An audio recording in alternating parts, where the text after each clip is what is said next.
Now, the world's largest nuclear fusion reactor has been switched on in Germany. It's used to fuse atomic particles together at extremely high temperatures.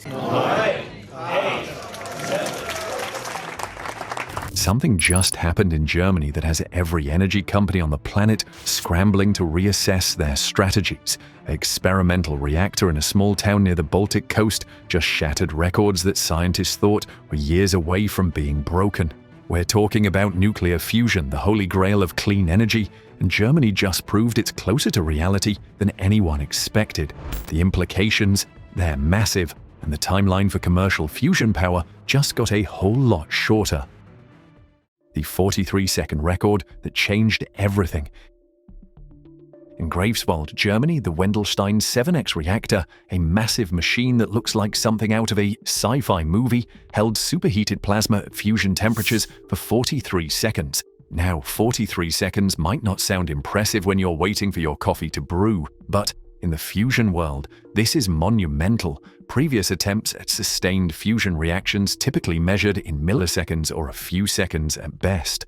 The reactor didn't just hit this duration, it maintained what scientists call the triple product, a combination of plasma density, temperature, and confinement time that determines whether fusion is actually viable. And the triple product is essentially the report card for fusion reactors. You need all three metrics firing on all cylinders simultaneously to achieve the conditions where hydrogen atoms smash together hard enough to fuse and release energy.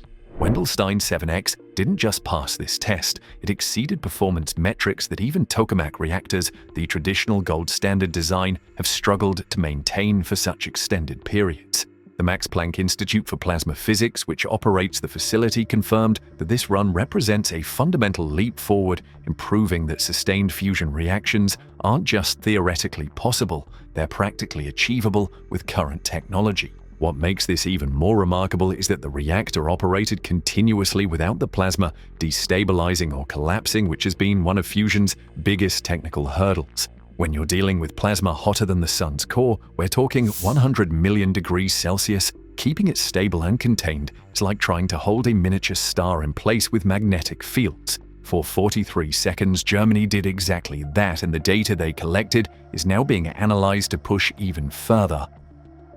Why stellarators just beat tokamaks.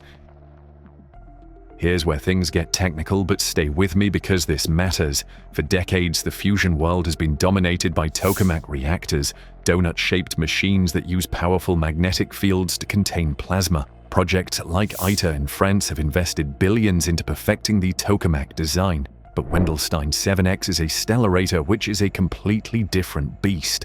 Tokamaks are simpler to build but have a fundamental limitation. They require the plasma itself to generate part of the magnetic field through an electrical current running through it. This creates instabilities and limits how long you can maintain the reaction. It's like trying to drive a car that needs to constantly recharge its own battery while moving. Stellarators, on the other hand, generate all their magnetic confinement externally using twisted, complex coil arrangements. This means they can theoretically run continuously without the same limitations. The trade-off? Stellarators are nightmarishly complex to engineer. The magnetic coils have to be precisely shaped in three-dimensional configurations that look like they were designed by someone on heavy drugs. Wendelstein 7X has 50 superconducting magnetic coils, each one uniquely shaped and positioned with millimeter precision. Building this thing was one of the most complex engineering projects in history, but now it's paying off. The 43-second run proved that stellarators can maintain stable plasma for extended periods, something tokamaks still struggle with. For commercial power generation, you need continuous operation, not pulsed bursts. Germany just showed that their design philosophy might be the winning approach, and the rest of the fusion world is taking notice.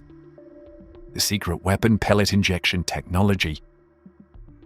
So how did Wendelstein 7X pull off this record? The answer lies in a new pellet injection system developed in collaboration with American researchers. During the 43-second run, the reactor fired approximately 90 frozen hydrogen pellets into the plasma at high speed. These pellets, each one essentially a tiny ice cube made of fusion fuel, continuously refuel the reaction, preventing the plasma from depleting and fizzling out.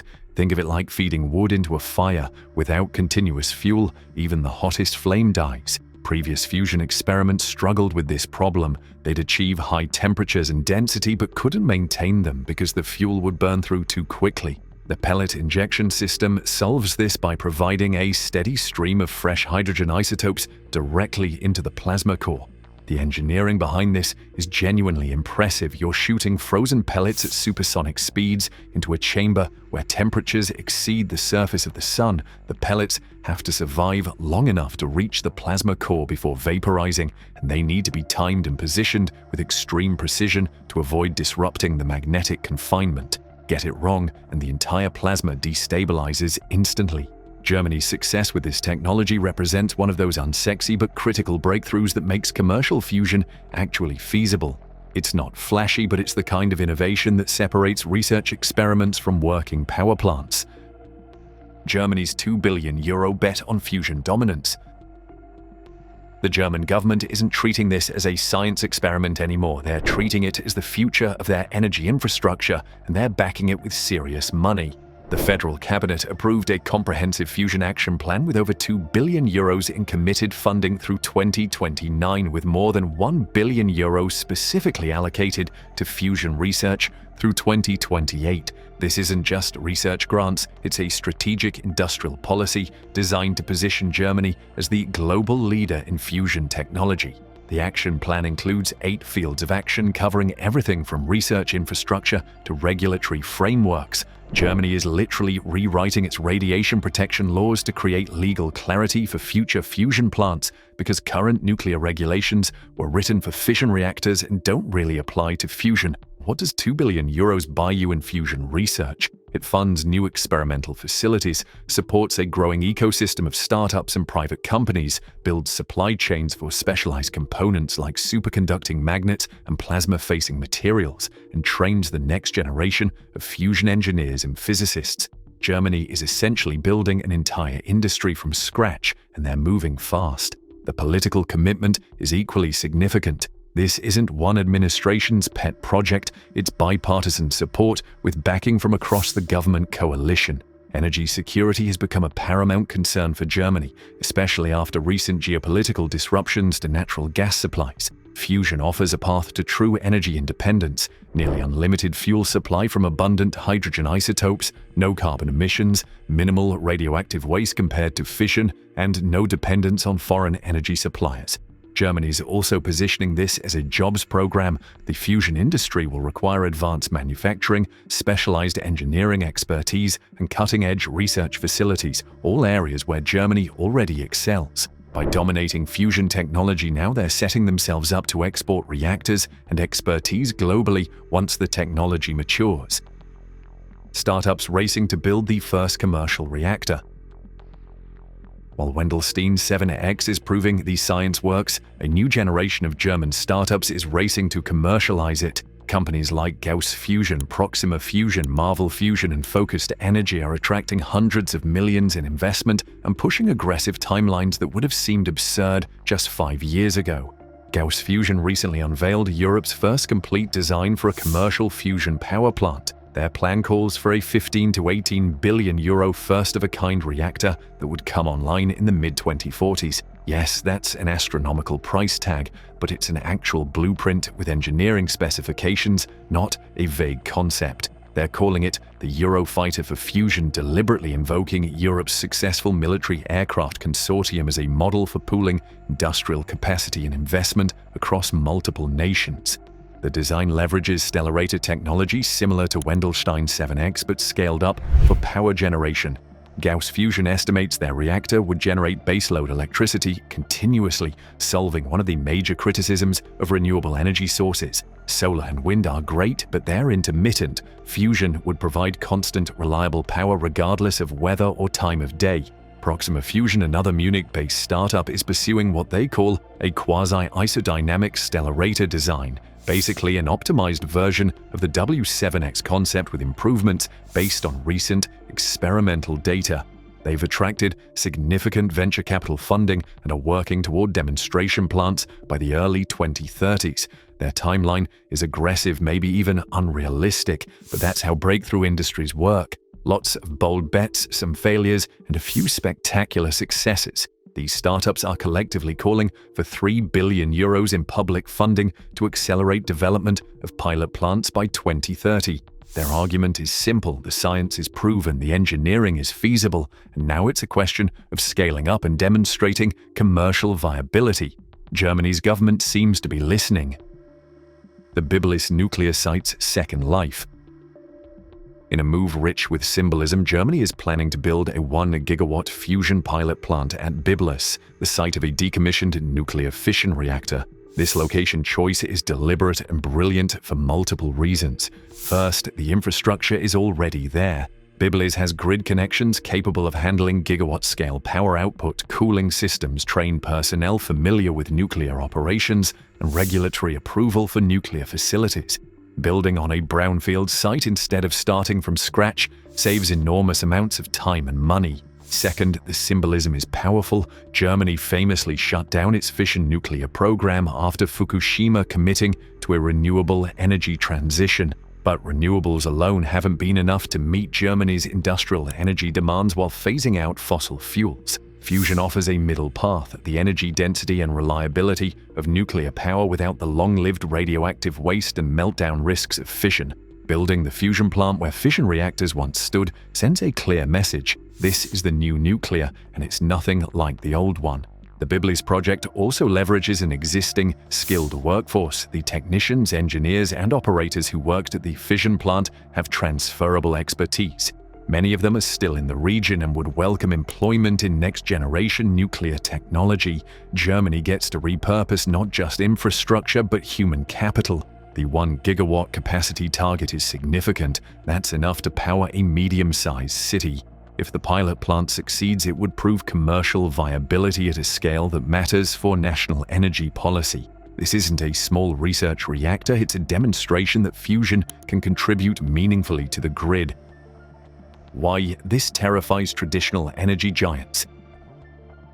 If you're running a fossil fuel company or even a renewable energy corporation, Germany's fusion breakthrough should keep you up at night. Here's why. Fusion potentially obsoletes entire industries while creating entirely new competitive dynamics in energy markets. For oil and gas companies, fusion represents an existential threat. These corporations have spent decades building extraction infrastructure, refining capacity, and distribution networks worth trillions of dollars. Fusion offers abundant energy from fuel sources that are effectively unlimited. Deuterium can be extracted from seawater, and tritium can be bred within the reactor itself. No more geopolitical dependence on fossil fuel reserves, no more price volatility from supply disruptions, no more drilling operations. The entire business model becomes obsolete. Even renewable energy companies face disruption. Solar and wind have dominated the clean energy conversation for years, attracting massive investment and government subsidies. But they have inherent limitations: intermittency, land use requirements, and the need for expensive energy storage systems to provide baseload power. Fusion offers 24/7 generation with a tiny physical footprint. A single fusion plant could replace dozens of wind farms while generating power continuously regardless of weather conditions. The utility industry faces potential restructuring. Current grid infrastructure is designed around centralized fossil fuel plants and increasingly distributed renewable sources. Fusion could shift the paradigm back towards centralized generation, but with clean fuel and minimal waste. Utilities that pivot quickly and invest in fusion partnerships might thrive. Those that cling to legacy technologies could find themselves obsolete. There's also the manufacturing and supply chain angle. Industries that have built businesses around wind turbines, solar panels, batteries, and grid storage could see demand plateau if fusion scales quickly. Meanwhile, entirely new industries around superconducting magnets, plasma diagnostics, tritium breeding, and specialized materials would explode. The smart money is already hedging. Major energy companies are quietly establishing fusion research partnerships and making strategic investments in fusion startups. Nobody wants to be the next Kodak, dominant in film cameras right when digital photography emerged. The global fusion arms race heats up. Germany's breakthrough didn't happen in isolation, and it won't go unchallenged. The United States, China, and several other nations are pouring resources into fusion research, and Germany's success has intensified the competition. The US has seen an explosion of private fusion companies backed by Silicon Valley capital. Commonwealth Fusion Systems, TAE Technologies, Helion Energy, and others have raised billions in funding with timelines targeting commercial operation in the 2030s. The US Department of Energy is also investing heavily, viewing fusion as critical to energy security and technological leadership. Germany's achievement validates the entire fusion sector and will likely accelerate American investment. China is arguably the most aggressive player. The Chinese government has designated fusion as a strategic priority and is funding multiple parallel research programs. They're building massive tokamak facilities and investing in alternative fusion approaches, including laser-driven inertial confinement. For China, fusion represents both energy independence and technological prestige, a chance to lead in a transformative technology rather than play catch-up.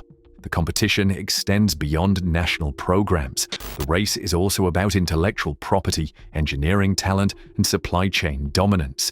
Whoever perfects commercial fusion first will control patents worth trillions and establish technical standards that others must follow. There's also the export market.